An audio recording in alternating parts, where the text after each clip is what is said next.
جناب ابراہیم علیہ السلام نے اعلاء کلمۃ الحق کے لیے بہت بڑا کردار ادا کیا۔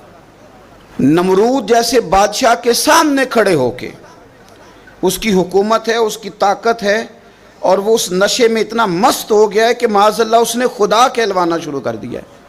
اس کے دربار میں کھڑے ہو کے اس کے ساتھ گفتگو کرنا اور اس کے سوالات کے جوابات دینا، اللہ کے پیارے محبوب علیہ السلام نے فرمایا افضل جہاد ہے ظالم بادشاہ کے سامنے کھڑے ہو کے حق کی بات کر دینا۔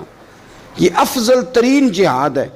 یہ بھی ایک مناظرہ ہے، احقاق کے حق کے لیے نا بحث کرنا، مناظرہ کرنا، یہ تو کتاب و سنت میں موجود ہے، لیکن کریں گے اہل علم۔ ہر آدمی اٹھ کے اگر مباحثے میں جائے گا تو بعض اوقات بہت ساری خطائیں پیش نظر ہوں گی۔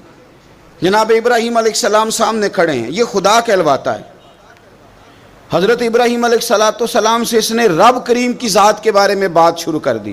اللہ فرماتے ہیں الم تری الی الذی حاج ابراہیم فی ربہ، کہ آپ نے اس شخص کو نہیں دیکھا جو جناب ابراہیم سے جھگڑا کر رہا تھا ان کے رب کے بارے میں؟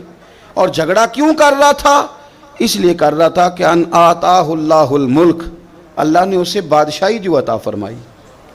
کچھ لوگوں کو جب اعزاز ملتا ہے نا، بلندی ملتی ہے، مال و دولت ملتا تو جھگڑالو ہو جاتے ہیں، بڑے بڑے دعوے کرتے ہیں، بجائے شکر کے تکبر کا رستہ اختیار کرتے ہیں۔ جھگڑا کر رہا تھا جناب ابراہیم سے۔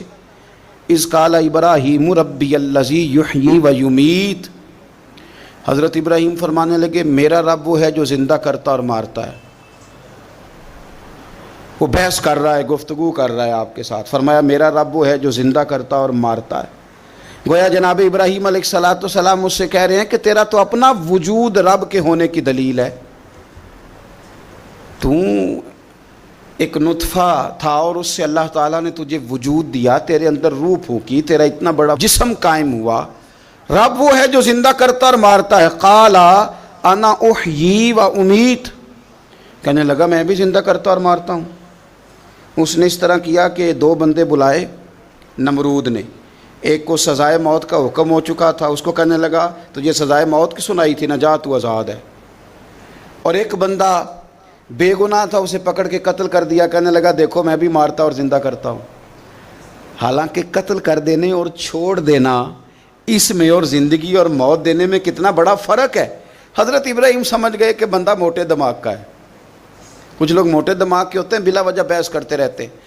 حضرت سعدی شرازی رحمۃ اللہ علیہ نے کیا خوب بات کہی، آپ فرمانے لگے 40 عالم بیٹھے ہوں، ایک دلیل سے انہیں چپ کرایا جا سکتا ہے، لیکن ایک جاہل بیٹھا ہونا تو وہ 40 دلیلوں سے بھی چپ نہیں کرتا، کیونکہ جاہل ہے نا۔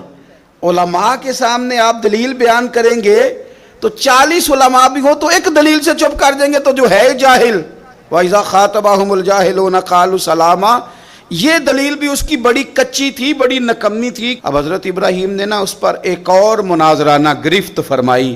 آپ فرمانے لگے اچھا، قال ابراہیم فإن اللہ یأتی بالشمس من المشرق فأتی بہا من المغرب، فرمایا میرا رب وہ ہے جو سورج کو مشرق سے نکالتا ہے، تو اس طرح کر مغرب سے نکال دے۔ اگر تیرا بھی یہی دعویٰ ہے تو مغرب سے نکال دے۔ فبہت الذی کفر، تو رب فرماتا ہے کہ میرے خلیل کی بات سن کے کافر کے ہوش ہی اڑ گئے، اس کے ہوش اڑ گئے۔ جب حق کی بات ہوتی ہے فبہت الذی کفر، ہوش اڑ گئے اس کے، وہ تو حواس باختہ ہو گیا کہ یہ کیا بات کر دی۔ واللہ لا یہدی القوم الظالمین، اسے ہدایت پھر بھی نہیں آئی، کیوں کہ اللہ ظالموں کی قوم کو ہدایت نہیں دیتا، ہدایت نصیب نہیں ہوئی، ہوش اس کے اڑ گئے۔ جناب ابراہیم علیہ السلام نے ایسی دلیل دی رب کی ذات کے بارے میں، رسول پاک کی عزت کے بارے میں، صحابہ کے بارے میں، اہل بیت کے بارے میں، دین کے کسی معاملے میں، احقاق حق کے بارے میں۔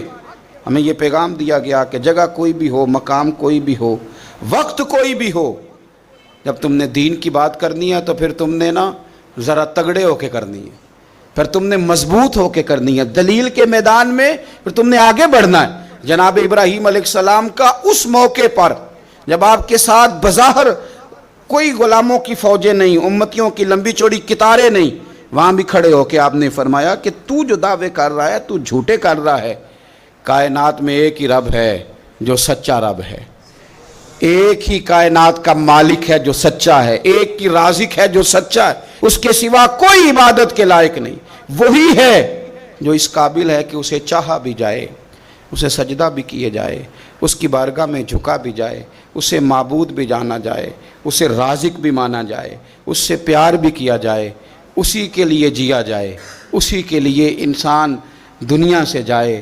اللہ تبارک و تعالی ہمیں بھی حضرت ابراہیم کی طرح حق کا علم بلند کرنے کی توفیق عطا فرمائے۔